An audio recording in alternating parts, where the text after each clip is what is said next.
is a great white, Larry. And any shark expert in the world will tell you it's a killer. It's a man-eater.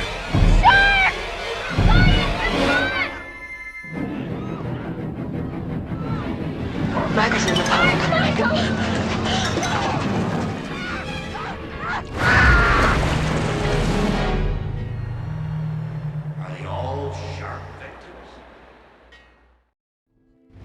My interest in Jaws began, the earliest memory I have is my brother reading the paperback book.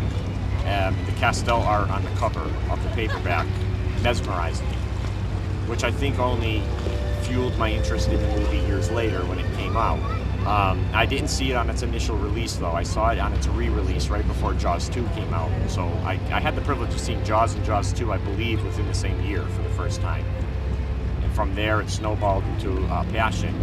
And then what I always found was ironic was that all those years of liking these movies, I didn't find out until my early teens that it was actually filmed here in Martha's Vineyard in my home state, which was kind of like fate at its finest. The JawsFest films technically started back in 2000 when Yana and I made the trek to see the Orca 2 remains. We had that footage, we shot some footage of the Brody House and of course the Jaws Bridge, the more common locations. Then 5 years later, JawsFest 05 was announced, and we decided to come to the island and film the festivities, basically to make a home movie for ourselves, for our family and friends. Well, once the movie was made, people started asking me for copies online, and one thing led to another, and I got an increase in emails, and more people asked for them, to the point that I was shipping out movies every week. It's wonderful working with Lou. It's wonderful being with Lou. His passion for Jaws, his passion for making the Lou and Yana's JawsFest films is amazing. All the friends we've met, everything we've done, it's been great. He really knows exactly what he wants, exactly how we want to film it, and he really keeps me in line, and it's brought us closer together as a couple, and I think that's really great.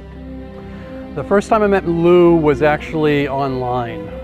He was a fellow Jaws collector, and we would talk about different items that we had, and actually because of him I found the Jaws 2 poster art that I've been looking for a long time that we both had. We actually talked about this one time online, and we were both saying, oh, it would be great, to find this again. And he actually got in touch with me. He goes, "You're not going to believe this, I found one." I was like, "Oh my God." And he was so nice enough to let me bid on it before. And I was like, "You sure?" He goes, No, I know you wanted this really a lot." So yeah, it was super nice of him to do that. And he's a great, great guy. Lou and Yana's JawsFest 3, Scene 1, Take 3. I'm at Cow's Bay. This is the bay. The motivation for doing Lou and Yana's JawsFest films has to be the fact that we know that there are so many fans out there all over the world that cannot make it to Martha's Vineyard to enjoy the island, to enjoy the Jaws locations. It's very important to us that we are able to bring that to their homes and their living room. We hear from many fans we have over the years how pleased they are and happy that they've been able to enjoy the island with us, go along for the ride. And what's better than that? Well, I discovered Lou and Yana's JawsFest 05, as well as Lou and Yana, of course, on the Jaws website pretty much, and realized that he was even local, he being Massachusetts and me being in Rhode Island. And basically, I just got it and played it like I would have done with anything else that I was looking, but this was unique, this looked different, and right off the bat I could tell there was some kind of relationship there, something I could really tie into. But the key that really stuck to me with it is how he and Yana went to all the locations and all the scenes, and they would describe what was going on, very great detail, and then they would show a clip of the movie. It was very free-flowing the way it was done, and he had a very great structure to it. And for something you put together for like about 2 hours, it really had pretty much everything in it. There wasn't really a single beat that they missed. To Lou and Yana. Another thing that we're very, very happy about is the wonderful islanders that we've met since we've been here. I mean, legends to us involved with Jaws. I mean, the list is endless. You have Lee Fierro, who played Mrs. Kidner. You've got Jeffrey Voorhees, who played Alex Kidner. You've got Lynn and Susan Murphy, who essentially many will tell you the movie wouldn't have been made without them. So it's just been a wonderful experience for us for the past 6 years putting these movies together. And in a way, after the third one, I'm pretty sad to see them go. But I think when all is said and done, we will have documented every single Jaws location there is on this island. And that was really the goal, dating back to 11 years ago. And trying to get this full, like, explain it to me again. It's tough to explain. It really is. Yeah. There were many challenges trying to find some of the locations. The Orca 2, again, citing that location, that was a total nightmare trying to get to that location. We misread a map, I should say I misread a map, by about 3 miles. So what I thought was a mile's walk turned out to be a 4-mile walk. We didn't have a vehicle, so we walked. It seemed like an eternity that we walked for. We finally made it to the location, and then we had to walk all the way back again. We didn't have much time to film it. The sun was coming down. We had a limited amount of time to get in and out of the area. And at the time, the ultimate irony was we didn't even really know what this footage was going to be for. We just shot it because we wanted to shoot it to say that we were there. And here we are now, where it's my most treasured part of our movie. So I would have to say the Orca 2 was clearly the hardest location to find. Well, we have just stumbled upon a Captain Quint look-alike. Yes, folks, I for a moment thought Robert Shaw was back amongst the living and here with us. I was on my bicycle going into Edgartown to see the commotion, of course. I was in costume, and suddenly I just heard this voice ringing out, "Hey, Mr. Quinn, Captain Quinn, come along here." And he just started filming me and asking me these questions like you are now about, what are you doing here and why are you dressed as Quint. And immediately we had a connection, and we started following me around Edgartown as well. And he's been following me ever since. He hasn't left me alone, bless him. And I am totally grateful, so grateful to have him in my life. Well, initially Lou and Yana had asked me to provide several insert shots, doubling up for Mike Quint Hargy. As luck would have it, Mike was actually coming up to my hometown of Liverpool. This gave me several weeks to come up with a storyboard featuring Mike, and as a result we came up, we filmed it, shot it, and it now features at the opening scene of JawsFest 3. Working with Mike Hadji, Mike Quint. Oh my goodness, it was a thrill working with him. He has theater experience, and he is a class act. He's a sharp guy. He's in character practically the entire time we're with him, but he has a process to his work that we find quite admirable. As an individual, he's just very, very sweet. I thank his wife for allowing him to come out and film and play with us and have a good time. He's just an absolute sweetheart, and I can't tell you, it was 6 years between the first time that we filmed with him on location to the last time that we filmed with him on location. 6 years of not seeing each other and only really corresponding via emails or on the telephone, and that was very limited. So any time that we had the opportunity to work with Mike Quint was a great time. Well, yeah, storyboards are essential to what we were shooting second unit. We had very little time, so when everyone got together, we had to make it count. Mike was wonderful to work with, which made it a hell of a lot easier. What I had in mind, this was always in my mind for the end scene between me and Mike, I wanted it to be a sort of spaghetti western, like widescreen, Sergio Leone style face-off. A lot of dramatic camera angles, dramatic music. I like to think we've carried it off, but I'm sure only the fans can decide that. But yeah, storyboards are very essential, and I think they helped me a great deal during the second unit. Do it again. Yeah. You jumped in, then you walked by. If worst comes to worst, I'll make sure I get the jump right anyway, so I have to put it with the So I first jumped one in and can. he walked. No, what happened was then when Lou filmed Mike's reaction, Yeah. you were already halfway at the bridge. You walked past it. You were in the shot. Oh, I was. Yeah. Well, you can just reshoot the reaction again, right? Right, but what I'm saying is if we shoot it from scratch again. As an actor, because I do a lot of plays in London, my motto is if the director is happy, then I'm happy. And it's really, we're here because he wants us to be here. He's making this film, his time, his effort, his phenomenal energy that this man possesses. I am in awe of his energy and his vision.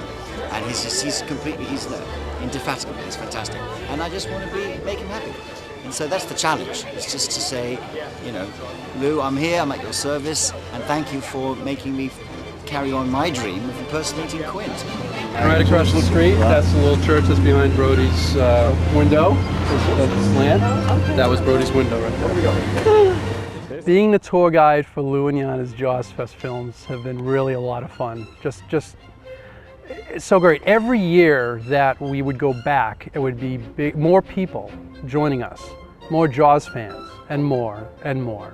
So for me, a lot of it, being the tour guide, was just fun bringing people around who's never been there. It was their first time, and seeing these locations for the first time, and it was just fun. Getting everyone together every year was just a great time, and I'm gonna miss doing it because this is it, I guess. My personal favorite location that we did go to was the Jaws 2 house.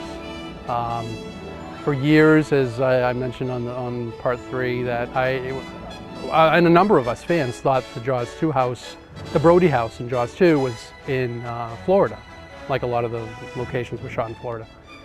And when Edith Blake told me that it was actually on the vineyard, I was like, what? And she showed me a photo that she took pictures of during the shoot. I couldn't believe it. So I was like, we got to find this place. So she showed me how to get there. And it was there. I couldn't believe it. That to me was a shock. Just it was because I never knew it was there. I always thought it was Florida. All the friends that Lou and I have met filming Lou and Yana's JawsFest films, I can't begin to describe to you how wonderful that has been for us. I mean, it started off meeting people online, then it was meeting people in person. It started with Jimmy, and then Pete, and Sir Ed, and then Justin, and then the kid, Paul, and Ski Bum, and I mean, the list just goes on and on. They're like family to me. They really are probably the main joy that I get from our films is the Jaws family, all of our friends that we've made through the making of these movies.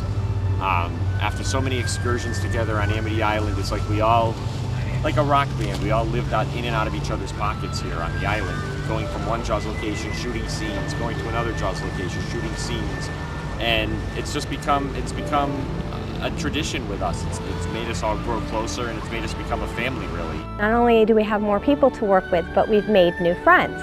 And how cool is that? More Jaws fans, the better. More Jaws friends, the better. It's great to hang out. We share different lines of the movie with one another. We share our lives. It's really great. So the more the merrier. And here is Justin and Yana. Justin, has been, invaluable to us with some of the footage he's gotten for us. Mainly because of my fear of going to some of the places. He's absorbed that for me and taken care of shooting a lot of video for me. You've seen a lot of his work in JawsFest 3. You'll see a lot of his inserts. They're so beautiful and so beyond anything that I would even conceive to shoot. Justin White is a veteran of using the camera, and the visual sophistication that he brings to Lou and Yana's JawsFest 3 is wonderful. He adds his own look, his own view to it, and that's really neat and really cool to see. One of the things that we saw many years ago from Justin was a film that he had made about Martha's Vineyard, and so when it was time to work on the third movie, we had already met Justin and we had already spent time with him, and we knew that we definitely wanted him to be involved with the filming of JawsFest 3. And actually one of my favorite shots by Justin is the end of one of our trailers where he shot the water from the water level. It was ingenious. He put his camcorder down on this dock that was flopping back and forth, and he just let it record. And the effect it had when you watch it on TV was absolutely incredible. Right there, that's something I would have never occurred to me to do. So I think you'll see a lot of Justin's work in JawsFest 3 really adds to the piece and helps make it better than the previous two movies, in my opinion. Now here's the thing, when I'm an old man, I'm going to wind up going on the Antiques Roadshow, and I'm going to have these DVDs, and there's going to be a curator of DVDs, and here's what he's going to say to me. He's going to say, Mr. Dunlop, you know how rare it is to have a JawsFest DVD come to market at any time, to have them come in this condition. People love the movie so much, they almost treat us like we're celebrities when we're really just one of them, doing what they would be doing if they were here. But we have people asking us to sign things and people asking us to take pictures, and it's all really stems from the love of Jaws, in my opinion.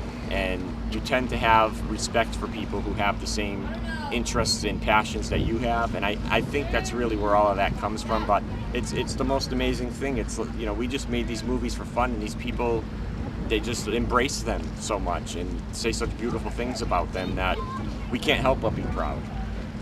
We've come to the end of our trilogy, Lou and Yana's JawsFest, Lou and Yana's JawsFest 2, and Lou and Yana's JawsFest 3. And according to my husband and director, Lou, we are done filming Lou and Yana's JawsFest. I really don't have any immediate plans to do anything after JawsFest 3, but take a break and not carry a camera around with me. I disagree. But if that is in fact the case, I'm really going to miss it. I'm going to miss it a lot. I'm going to miss the people, I'm going to miss the places, I'm going to miss everything there is about it. It's so much fun to film and go home and watch the footage over again and relive every single moment. It's just been fabulous.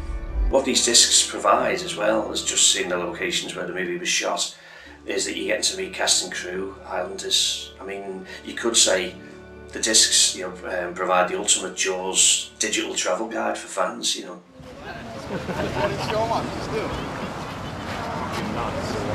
It's one way to put it, nuts. Okay. Are you ready? You ready? All right. Our movies mean to me many things, but the most important thing is always what's been at the core of my vision, which was the Jaws locations, and documenting the Jaws locations for future generations to see what Amity Island looked like 30-something years after the movie came out. And the main reason for that is so that times change and things change, and unless you capture this on video, some people would never be able to see it. And just since we made our first movie on this island alone, there's been several Jaws locations that are completely different or slightly different from the movie. The Jaws Bridge was remodeled, the Brody House was remodeled. Of course, the Coast Guard House at Menemsha burnt down, so that's changed the landscape of that scenic area. So there's a lot of things that have changed, and that was the whole goal, is to get these things preserved for Jaws fans around the world while they were still there. And I think to a certain degree we've accomplished that.